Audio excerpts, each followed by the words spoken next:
Chapter 2. Mary, who is she? Joseph's steps were unusually heavy as he made his way back to Nazareth after a long, exhausting day. Although nothing about the day itself had been different, his heart had felt weighed down ever since he'd visited an old friend the previous evening. He'd met this friend 2 or 3 years earlier while working at the same site. They were the same age, came from similar backgrounds, and had both grown up under strict parents, learning to live according to the law. That was why Joseph, who usually struggled to make friends, quickly bonded with him. They became even closer while sharing the same lodgings for several months. Back then, their greatest concern was marriage. Both were of age, but neither could afford even to consider it. Among Jews, engagements usually lasted about a year, and were almost as binding as marriage itself. At that time, the families would come together to draw up a marriage contract, the ketubah. This document set out the obligations of bride and groom, listed the bride's dowry, specified the bride price the groom owed the bride's family, and detailed the compensation owed in case of divorce. The dowry often included land and livestock, and it was customary for the groom to provide an equal or greater sum to the bride's family. For a young man, raising that much money was nearly impossible, so the groom's parents usually paid. But not everyone could rely on help from their parents. Some rabbis suggested simply writing the amount in the contract and paying a larger sum if a divorce ever occurred, making marriage more accessible while discouraging divorce. The bride's parents chose which method to use, so men preparing for marriage had to find a way to raise the money somehow. Joseph and his friend couldn't count on their parents for support, so they worked themselves to exhaustion, saving every coin they could. But with so many rest days in Jewish tradition, there was a limit to how much they could earn. After living expenses, taxes, and the occasional medical bill, it would take years to save enough for marriage. One day, worn down by worry, Joseph's friend couldn't take it any longer, and left for a Gentile-run workplace that paid better. He urged Joseph to join him, but Joseph refused, warning that they might not be able to keep their Jewish practices there. Eventually, the friend left, and the two drifted apart. A few days ago, Joseph ran into him again, and learned what had happened since. While Joseph's life had barely changed, his friend had married, had a child, and seemed to be thriving. The friend invited Joseph to dinner to meet his family, and that was last night. Joseph brought a gift, and enjoyed a warm, generous meal. He sincerely congratulated his friend, and thanked God for blessing his life, and his friend was grateful. Everything was fine until, after dinner, the friend once again urged Joseph to join him at the Gentile workplace. That's when Joseph's heart began to waver. The friend argued that living well didn't mean you had to follow every law to the letter, and that you could still have faith in God while living as he did. It was the sort of talk that would scandalize the Pharisees, but in some ways it was practical advice. Many Jews living among Gentiles made compromises. If Joseph had succeeded whilst keeping to his holy lifestyle, he could have confidently told his friend he was wrong and should return to true faith. But having achieved nothing himself, he had no grounds to argue.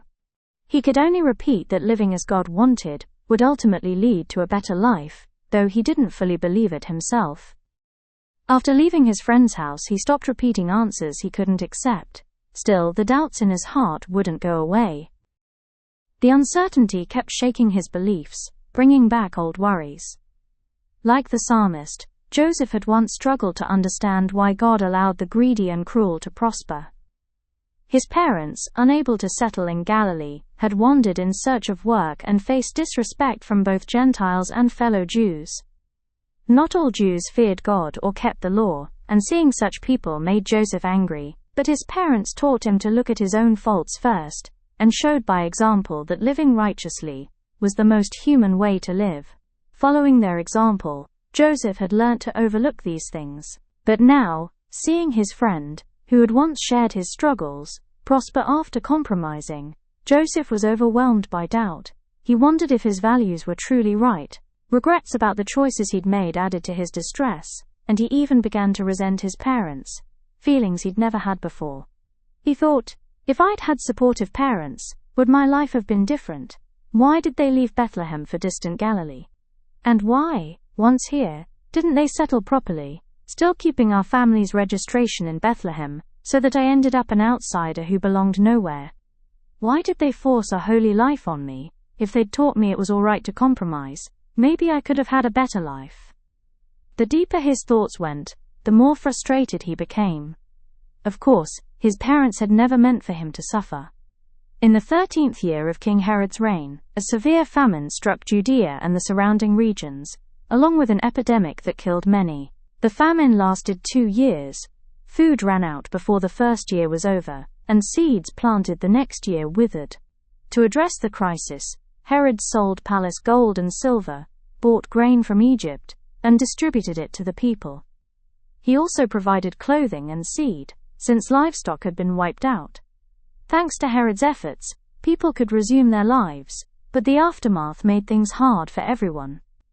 It was during this time that Joseph's parents left their hometown with young Joseph to make a living. But life in Galilee was even harder. Already poor, they lost what little money they had to robbers on the way, leaving them unable to start over. Money borrowed for survival came back with high interest, and Joseph's father had to work himself to the bone to protect his family. Despite all this, Joseph's parents strove to live righteously and raise their son well. They deserved praise, not resentment. Joseph knew this, and as he climbed towards Nazareth, he prayed for his sudden bitterness to fade. But the image of his friend doing well after leaving God kept testing his faith. The thought that all his problems could be solved with one compromise was a powerful temptation, shaking his values and his past. Joseph sank deeper into distress. At the entrance to Nazareth stood a well. In the cool mornings and evenings, villagers would gather there to draw water, and as with any gathering place, news and gossip spread quickly. People shared stories, comforted each other, and found community. For Joseph, who had never really experienced such ordinary daily life, it was a scene both enviable and comforting. Since arriving in Nazareth, he often came to the well when he had time. He never joined the villagers, but sitting nearby helped him forget his loneliness for a while. He couldn't simply walk past such a place today. Weighed down by worry, he couldn't bring himself to go home, so he sat beneath a willow tree near the well. He thought that if he just had someone to talk to, perhaps he could ease this suffocating feeling. But he knew from experience that no one would approach a stranger who'd only recently arrived in town. If only there were just one person. Just one. He repeated this prayer in his mind, but nothing changed. People sought out those they knew, chatting and laughing. Joseph suddenly felt so small he wanted to cry. Once again, he was alone in the world. He lacked the courage to face the reality of being left out. He squeezed his eyes shut, fighting back tears, and desperately wished for this hard time to pass. How long had he been there? Trying to escape reality through sleep, Joseph was awakened by a cool breeze, startled to find his eyelids, sticky from dried tears, refusing to open.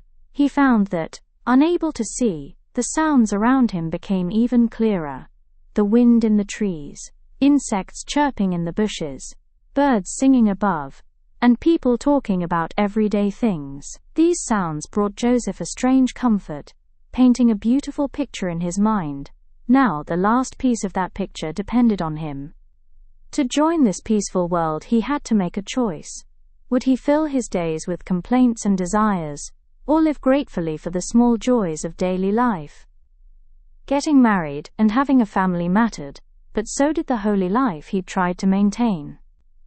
He could solve his problems by compromising now, but if he started turning from God in small things, he'd do the same with bigger things later. Eventually he might convince himself he was faithful, while living a life far from God. Did he really want that?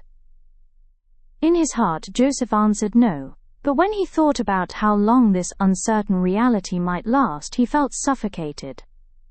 No matter which way he looked, he saw only loss. He told himself, is it just greed that I don't want to suffer anymore? He knew he couldn't have everything. Gaining one thing meant giving up another. But he still lacked the courage to accept hardship. Just as he was about to sink back into worry, a bright, lively voice broke through his thoughts. Hi, You're here early. Mary, what kept you? I had a lot to do today. Aren't you tired? You've seemed so worn out lately. I worry about you. I am tired, but I'll be all right. I really think you're overdoing it. Oh, come on, it's not as if I'm the only one working. That's just it. I get your mum working, but even your younger siblings. Is that really fair? What have they done to deserve this? They've done nothing wrong. It's just how things are for us. If your father hadn't been hurt so badly, you could have kept your land and wouldn't have to struggle like this. We can't change what's already happened, but it was borrowing money for his treatment costs that made things so tough, wasn't it? Don't you ever feel resentful? It wasn't Dad's fault he got hurt. I'm just grateful he's still alive. You're such a devoted daughter. You're only noticing that now, she chuckled. At least you can joke about it. So when do you think your father will recover? I don't know. He still can't move well. If only your family were well off, you wouldn't have to go through all this. Mary, you should marry someone wealthy one day. That's your way out. Well, rich or not, I'll probably marry whoever my parents approve of. That's the problem. Your parents care too much about faith. What's wrong with that? Come on, who really has great faith? Someone who follows every law perfectly. Someone with a lot of knowledge of the scriptures. Someone who serves at the temple? Do you think they all have good faith? Of course not. Everyone has their flaws. That's what I'm saying. If everyone has issues, wouldn't it be better to at least be rich and live comfortably? You could see it that way, but I can't give up my faith for money. Why not? I think faith means standing with God no matter what. In daily life, it might look like loving God and your neighbor, but at its core, it's about following God's will in our choices. Go on. But imagine you're faced with a choice. If you choose God, you lose money, and if you choose money, you drift away from God. If someone chooses to distance themselves from God, even a little, just to make money, can you really say they have faith? I know that's an extreme example. In real life, we probably end up somewhere in the middle. But at the very least, everyone can make some effort to keep their faith. I couldn't marry someone who doesn't even try, just because they're wealthy. So you're saying it's not about how much money someone has, but whether they have faith. That you wouldn't give up faith even if you're poor. Yes, because I'm marrying a person, not their money. But doesn't the scripture say not to be too righteous or too wicked? Can't we compromise a little?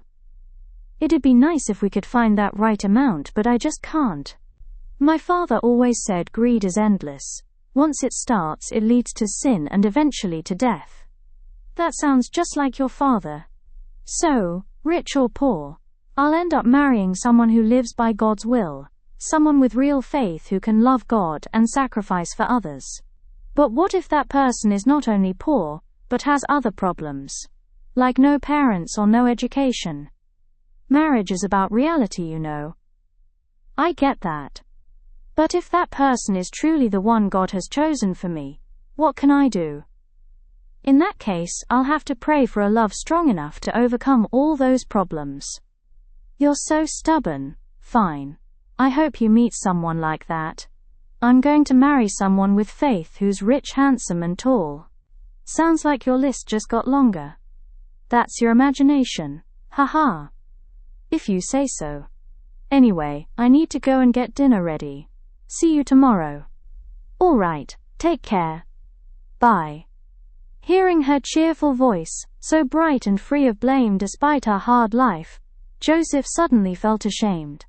She accepted her life without complaint, while he was thinking of compromising his faith, bitter over not being able to marry because of his parents. Unlike him, chasing after comfort and losing himself to greed, she was moving towards God, even in hardship. If there was anyone in the world with real faith, Joseph thought, it was her. He wanted to open his eyes and see her, but his eyelids, still tightly shut, wouldn't open.